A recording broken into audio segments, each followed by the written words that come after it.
ఎక్కడి నుంచి మీకు ఇంత ధైర్యం? మీ ధైర్యం ఏంటి? నా ధైర్యం నిజం. ఎవరన్నా ఛాలెంజ్ చేయమని చెప్పండి, మీకు ఉదాహరణ కూడా ఇస్తూ ఉంటారు. Rana is a actor, Brahmanandam also is a actor. Of course Brahmanandam is a senior most, no doubt. కానీ బ్రహ్మానందం గారు రానాతో పక్కన నిలబడి మేమిద్దరం సేమ్ హైట్ అనకూడదు.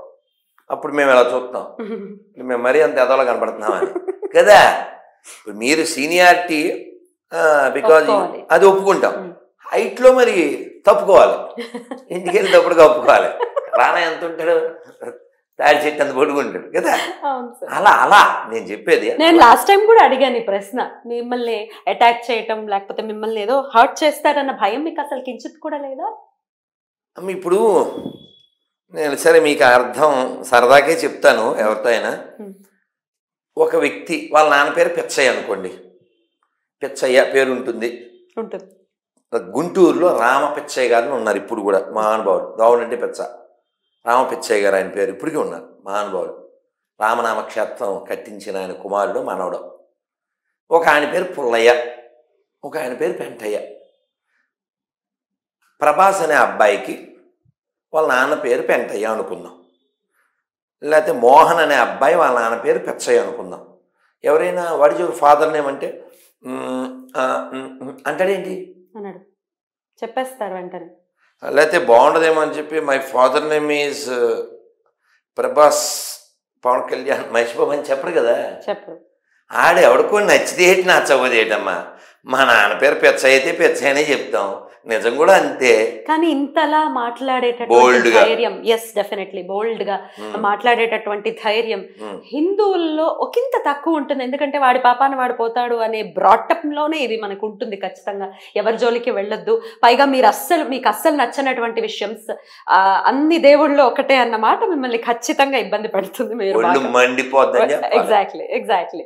అయితే ఈ బోల్డ్నెస్ ఎలా సార్, ఎవరికి వారు ఎలా పెంపొందించుకోవాలి, ధైర్యాన్ని ఎలా తెచ్చుకోవాలి? నిజం మాట్లాడాలి అని కాంక్ష ఉండాలి, నిజం గెలవాలి అనే ఫీల్ ఉండాలి. బట్ పట్టుకు కొట్టేసారు అనుకోండి, గుంపు వచ్చేసి కొట్టేసింది అనుకోండి, ఎలాగా దాన్ని ఎలా హ్యాండిల్ చేస్తాం? ఇప్పుడు మీరు అర్థం చేసుకోండి, ఎవరైతే ఇంటలెక్చువల్ డిస్కషన్ చేయకుండా చేతులు వాడుతున్నా అంటే బుర్ర వాడట్లేదనే కదా. కరెక్ట్. ఇప్పుడు మా నాన్నగారు మంచివాడు అని నేను ఎక్స్ప్లెయిన్ చేయాల్సి వస్తే, మా నాన్నగారు గుడి కట్టించారు, మా నాన్నగారు గోదానం చేశారు, మా నాన్నగారు యాత్రలు చేశారు, మా నాన్నగారు అన్నదానం చేశారు, ఇలా ఎంతసేపు అయినా చెప్తే ఏం ప్రాబ్లం ఏం లేదు. ఇలా చెబుతూ వీళ్ళ నాన్న తాగుబోతూ, వీళ్ళ నాన్న పేకటాడతాడు, మా నాన్న వీళ్ళ నాన్నకంటే చాలా గొప్పోడు, ఇలా అన్నాం అనుకుందాం. ఇలా అనగానే వాడు నిజంగా తాగుబోతు కొడుకు అనుకోండి, వాడు తలన్నాడు అనుకోండి, ఐఎమ్ వెరీ సారీ అని వెళ్ళిపోవాలి. కానీ వాడు తాగుబోతు కొడుకు అని నిరూపించుకోవడానికి ఏం చేస్తాడు, వాడు కూడా తాగేసి వస్తాడు, కొడతాడు. అంటే ఈ కంటిన్యూ ద లెగసీ. ఇప్పుడు మీకు అర్థమైనా చెప్తాను, మీకు ఒక్కటి చూపించి చెప్తాను, ఎందుకంటే సందర్భం వచ్చింది కదా, మీరు ఎటు అడిగారు. నిన్న మనం 26 ప్రశ్నలు అడుగుతాం. ఈ ప్రశ్నలు అడిగినప్పుడు 75 లక్షలు ప్లస్ ఇప్పుడు పెంచామమ్మా వడ్డీ, వడ్డీ కూడా ఉందమ్మా. ఇప్పుడు 90 లక్షలు, 90 అయితే ఎవరో అడ్రస్ చేసాడున్నట్టున్నాడు సార్. ఇంక వాళ్ళ ఇప్పుడు మనమే వీపు గోకేసుకుని, మనమే దండ వేసుకుని, మన దండ పెడుచుకుంటే ఎలాగమ్మా? కాదమ్మా, 26 క్వశ్చన్కి ఆన్సర్ నాకు కదా చెప్పాలి. నువ్వు వీడియో తీసి పెట్టేసుకుని నేను ఇచ్చేసానంటే ఎలాగా? నువ్వు యాపిల్ పండు చూపించి ఇదే అరటిపండు నువ్వు ఒప్పేసుకో నేను చెప్పేశా అని ఎల్లో కలర్ వేసేసాను అంటే ఎలాగవుద్ది? మీకు ఫోన్ చేసి మిమ్మల్ని రమ్మంటే మీరు వస్తారా? అలా నేనే నెంబర్ ఇచ్చేస్తున్నాను కదమ్మా. ఇదిగో పోనీ మీకు అర్థమైనా చెప్తాను చూడండి. రాత్రి నిన్న అర్ధరాత్రి ఇంచుమించు రాత్రి 1:30కే. సార్ మీరు ఇందాక యేసు చేసింది juice, that is not at all use అన్నారు కదా. మరి ఇతనేమో యేసు చేశాడు, అది wine, Yesu is not line, Bible చదివితే ఆడికి ఉండదు ఫైను, ఎందుకంటే because you don't have brain, you will go to brain, that is the main. He never get shine ఎన్ని చెప్తున్నారు సార్. మీరు ఒకసారి ఇతను నేర్చుకోండి సార్. మీరు డిస్కస్ ఆన్ బైబిల్ కదా సార్, కస్కస్ ఇన్ బైబిల్ మీరు వేసుకోండి సార్. పరమగీతం చదవండి, దెబ్బ గాడి భయపడ్డాడు. లేదా వారి కన్యాకాలం చనును అని అది ఉండదు కదా సార్. దాని హెచ్కేల్లో వాడు పిసికను అలా కొన్ని మనం మాట్లాడాము. We can't discuss Bible. మగవాళ్ళు కూడా మనం చదవలేరమ్మా. అయితే టాపిక్ ఏంటంటే ఇతని పేరు హేమంత్ అనేది చెప్పాడు. అతను ఏదో క్వశ్చన్స్ 26కి నేను ఆన్సర్ ఇచ్చానని అతను ఫీల్ అయిపోయాడు. అతను ఫీల్ అయిపోతే కుదరదుగా. నేను అతని నెంబర్ ఇచ్చాను. అంటే రాత్రి అతనికి ఏం చెప్పానంటే, సార్ రేపు ఫోన్ చేయండి సార్ అని చెప్పాను. ఇప్పుడు రాత్రి 1 గంటన్నర నేను చెప్పానండి. ఇప్పుడు రాత్రి 9 అవుతుంది. మరి పొద్దు నుంచి ఫోన్ చేయలేదేంటి నాకు? ఎందుకు చేయలేదంటే, సార్ ధైర్యంగా మీ అమ్మ నాన్న పేరు చెప్పండి సార్ అన్నా. అంతే. చెప్తే ఏముంది? వాడు మనకే పుట్టేళ్ళు ఒప్పుకోవాల్సి వద్ది, తర్వాత తప్పుకోవాల్సి వద్ది, ఇంట్లోకి వెళ్ళి దుప్పటికి కప్పుకోవాల్సి వస్తుంది. ఇప్పుడు నేను స్టేట్మెంట్ ఇస్తాను. ఇవాళ ఉదయం కూడా ప్రతిజ్ఞ చేయించా. నాకు, నా పూర్వీకులకి, నా దేశానికి, నా కుటుంబానికి, పనికిమాలిన ఎడారి మతాలకి అస్సలు సంబంధం లేదని బహిరంగంగా, సభాముఖంగా, ధైర్యంగా, స్పష్టంగా తెలియపరుస్తున్నాను. ఇలా ఒకసారి అనిల్ కుమార్ అయినా, విజయ్ కుమార్ అయినా, హేమంత్ అయినా, సుమంత్ అయినా, నాకు, నా పూర్వీకులకి, హిందూ ధర్మానికి అసలు సంబంధం లేదని సాంబశివరావు అని నేను సన్నాఫ్ సుబ్రహ్మణ్యాన్ని చెప్తున్నాను. ఎలా దొబ్బుద్ది? నీ పేరేది సాంబశివ, మీ నాన్నే సుబ్రహ్మణ్యం, ఇంకేముంది దొబ్బింది. సో కాబట్టి ఇది 50-50 గల్లీలు. వీళ్ళకి నీతి లేదు. నీతి లేని జాతి మాకెందుకు? ఎవిడెన్స్ లేదు, ఎథిక్స్ లేదు, ఎపిక్స్ లేవు. అయితే మీకు ఏం చెప్దాం అనుకున్నా అంటే, ఇతను పెట్టిన వీడియోలో వాళ్ళు కామెంట్ ఒకటి పెట్టారండి. అది మీకు చూపిద్దాం అనుకున్నా. స్క్రీన్ షాట్ తీశాను కానీ ఎక్కడుందో. అతను ఏం పెట్టారంటే, వాళ్ళు అన్నా వీడు కనబడితే వేసేయాలన్నా, అది మిమ్మల్ని ఆ నరకాలను ఉందన్నా. అంటే వీళ్ళది పెంట మతం కదా, సారీ ప్రేమ మతం కదా. ఏదో క్షమించాలి, క్షమాగుణం, ప్రేమ గుణం ఇవన్నీ మాట్లాడతారు కదా. నరకేయడం ఏంటి? మళ్ళీ మీరు ఈ కామెంట్లో ఇంకా మనం వి కాంట్ అట్టర్, లా కొడక, ఇవన్నీ పదాలు వాడేస్తుంటారు. నేనేమంటానంటే, ఎవరైనా నాతో డిబేట్కి రాదలిస్తే, ఎనీవన్ ఎవరైనా సరే, వాళ్ళు హ్యుమానిటీ బేస్ మీద రావాలి. హ్యుమానిటీ లేనటువంటి మతం చూడండి, ఇక్కడ చూడండి బ్రదర్, ఆ రాధాగాడు స్టార్టింగే, ఆ రాధాగాడు మొదలటమే ఎవడో మనవాడు పెట్టాడు ఇక్కడ బాప్టిజం అని. సరిగ్గా అనండి సార్ ముందు. ఇంకా వాడు, ఇంకా నన్ను, ఇంకా ఇవన్నీ మనం ఈ కామెంట్లోకి వెళ్ళి చూడొచ్చు. అంటే పాయింట్ ఏంటంటే, జస్ట్ మీరు నవ్వేసి వదిలేస్తారా, లేకపోతే ఎట్లా రియాక్ట్ అవుతారు ఇట్లాంటి కమెంట్స్ కి? కామెంట్ రిప్లై నెంబర్ ఇచ్చేస్తానుగా, రిప్లై ఇచ్చేస్తారు, నెంబర్ పెట్టేస్తా. ఎవడైనా సరే మాకు పుట్టినోడు ఉంటే వచ్చేయండి అని చెప్తాను. మనకు పుట్టినోడు ఎవడున్నాడు? మనకు పుట్టినోడు ఎవడున్నాడు?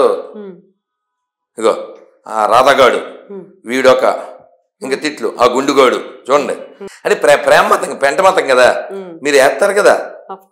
నాకు నా నమ్మకం ఉండే మా ఆవిడతో ఇంకా చెల్లతో తీయించట్లేదు అమ్మా. ఇంకా ఇవన్నీ మనం అట్టర్ చేయలేం. నేను ఒక్క పాయింట్ చెప్తానమ్మా. Whether you believe God or not, that's up to you. But కనబడే వాళ్ళని ప్రేమించాలి. కనబడిన నువ్వు యేసుని ప్రేమిస్తావా, వెంకటేశ్వరుని ప్రేమిస్తావా, లేకపోతే మేరీని ప్రేమిస్తావా, లేకపోతే అల్లాని ప్రేమిస్తావా, అది నీ వ్యక్తిగతం. కానీ కనబడే అజయ్ని, కనబడే పద్మినిని, అంటే నా మైండ్లో కుప్పవారు అమ్మాయి, ఇంకేం లేదు. మళ్ళీ కుప్పవారు పిలిచారు కుప్పలు తెప్పలుగా. ఇంక మైండ్లో అదే ఉంది. వాళ్ళకి మీ నెంబర్ కూడా పంపించారు. మాట్లాడేది వాళ్ళు ఫోన్ చేశారా?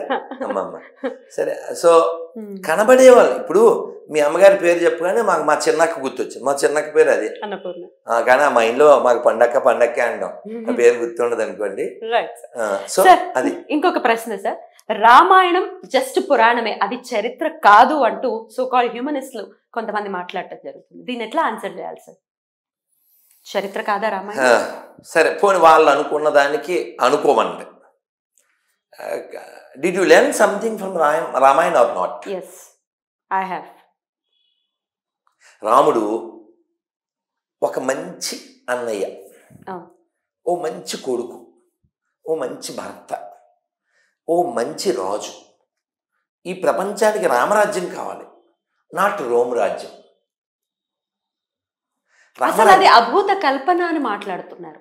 దాన్ని ఎలా ఆన్సర్ చేయాలి? కాదు, ఇప్పుడు నువ్వు ఊహే అనుకో, కానీ అది మంచి ఊహ అయితే మంచిది కదా. ఇంకేంటి ప్రాబ్లం అంటారు? ప్రాక్టికల్గా ఆలోచిద్దాం అమ్మా. నేను 26 క్వశ్చన్లు ఇస్తాను కదా, అందులో ఒక క్వశ్చన్ ఏంటంటే, ప్రపంచంలో లక్షలాది శాకాహార దేవాలయాలు చూపిస్తాను, ఒక్క శాకాహార మసీదు కానీ ఒక్క శాకాహార చర్చ్ కానీ చూపిస్తారా? ప్రపంచంలో ప్రాబ్లమ్స్ కారణం ఏంటి? మనిషి. Only human being, the only one person destroy the whole environment. వీడి వల్ల కదండి ఆకాశాన్ని బొక్కడింది, వీడి వల్ల కదండి నదులు పాడైపోయినాయండి, వీడి వల్ల కదండి వాతావరణంలో మార్పులు అన్నీ వచ్చినాయి. మీరు మన కోవిడ్ వచ్చినప్పుడు చూడండి, అందరూ మూసుకుని ఇళ్లల్లో ఉన్నప్పుడు నీళ్లు శుభ్రపడిపోయి, అడవులు శుభ్రపడిపోయి, పక్షులు జంతువులు అవును కదా. ఈడు నరరూప రాక్షసుడు వలన జంతువులన్నీ పొట్లగిలిపోతున్నాయి. హ్యుమానిటీ లేనటువంటి వీడు. మేము పొద్దున్న ఒక పాంప్లెట్ స్టిక్కర్ కూడా రెడీ చేసాం, this earth is not belongs to only humans. ఈ భూమి అందరిది, అన్ని ప్రాణులది, మీరు వాటిని బతకనివ్వండి, లివ్ అండ్ లెట్ లివ్. మాంసాహారం మానండి, మానవత్వంతో జీవించండి. మాంసాహారం తినకపోతే మాకు సరైన ప్రోటీన్స్ అందవు, మనం ఫుడ్ మీద రెస్ట్రిక్షన్ అనేది పెట్టింది మన మతం అక్క చెప్పిందా అని చెప్పి మాట్లాడతారు. అక్క చెప్పింది, అక్క దేవి అక్క చెప్పింది అంతే. ఇట్లా చాలా మంది సో కాల్డ్ హ్యూమనిస్టులు ప్రోటీన్ అందాలి పిల్లకి, పిల్లకో బలవర్ధకరమైన ఆహారం, మేము జంతువుని తింటేనే అందుద్ది, బలవర్ధకరమైన ఆహారం అంటే జంతువుని తినడమే, జంతువుని తినాల్సిందే. అది అసలు అవసరం లేకపోయినా జంతువుని కోసేసి మేసేయాలి. ఇప్పుడు ఈ బోర్డర్లో ఉంటారు సైనికులు, వాళ్ళు మందు కొడతారు, కొట్టాలి అక్కడ చలికి, లేకపోతే వాళ్ళు కొట్టాలి. వాళ్ళు మందు కొట్టకపోతే నీకు స్ప్రే కొట్టి నిప్పు పెట్టాలి నిన్ను బోర్డర్లో, లేకపోతే ఇక్కడ ఆర్డర్ ఉండదు. అవునా? నీకేం పని లేదే తాగడానికి, నీకు అవసరం లేదు, నువ్వు మందు కొట్టక్కలే, మాంసం నక్కలే. ఇప్పుడు నేను ఉన్నానమ్మా, ఒక్క భోజనం మధ్యాహ్నం 3 అయిపోయింది, మీకు మెసేజ్ కూడా పెట్టారు, మళ్ళీ రేపే ఉన్నాను కదా. పోనీ నువ్వు 2 భోజనాలు చేయి, లేకపోతే 3 భోజనాలు చేయి, రక్తపాతంతో పనే ఉందండి. అసలు ఈ పప్పులు ఉప్పులు కొనుక్కునేటటువంటి పప్పులు మేజర్గా మాట్లాడితే, అంటే వెజిటేరియన్ ఫుడ్ని ఎఫోర్డ్ చేయలేని వారు నాన్ వెజ్ని ఆప్ట్ చేసుకుంటారు అని కొంతమంది మాట్లాడతారు సార్. దీనికి మీ ఆన్సర్? నాన్ వెజ్ చాలా చీప్గా వస్తుందా నాకు తెలియదు, నాకు కూడా తెలియదు యాక్చువల్గా, కొనుక్కునే వాళ్ళని అడగాలి. నాకు కూడా యాక్చువల్గా దీని మీద అవగాహన లేదు. నేను అనేది, నీ శరీరానికి మంచి జరుగుతుందా, నీ మనసుకి ఏమన్నా మంచి జరుగుతుందా, నీ ఆత్మకి ఏమన్నా మంచి జరుగుతుందా, పర్యావరణానికి ఏమన్నా మంచి జరుగుతుందా?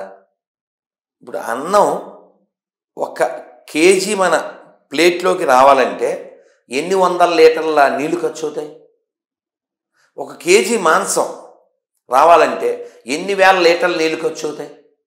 బక్రీద్లో మన హైదరాబాద్లో చూడొచ్చు, గవర్నమెంట్ ఆఫ్ తెలంగాణ, అంతకుముందు ఉన్న government of Andhra, what ever it maybe, మేము బక్రీద్కి అన్ని ఏర్పాట్లు చేసాం. అన్ని ఏర్పాట్లు అంటే ఏంటి తెలుసా? ఎముకలు అవి వేయడానికి బొట్టలు, సంచులు, ఆ రక్తం అది కరగడానికి వాటర్, అది అందులో ఏర్పాట్లే ఉన్నాయి. ఏర్పాట్లు చేయడము అంటే రైతు ఒక్కడికే చెయ్యాలి, రైతు బాగుంటేనే మనం బాగుంటాం. పోనీ ఇప్పుడు ఆవును తింటున్నారు అనుకుందాం, లేదా మేకను తింటున్నారు అనుకుందాం, ఇంకోటి తింటున్నారు అనుకుందాం, అవేం తింటున్నాయి? గడ్డి. నువ్వు తినచ్చు కదరా డైరెక్ట్గా.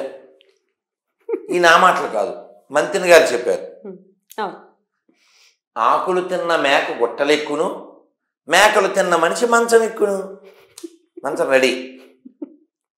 నేనేమిటంటే, నువ్వు కేవలం అంటే రామకృష్ణ పరమహంస గారిని అడిగారట,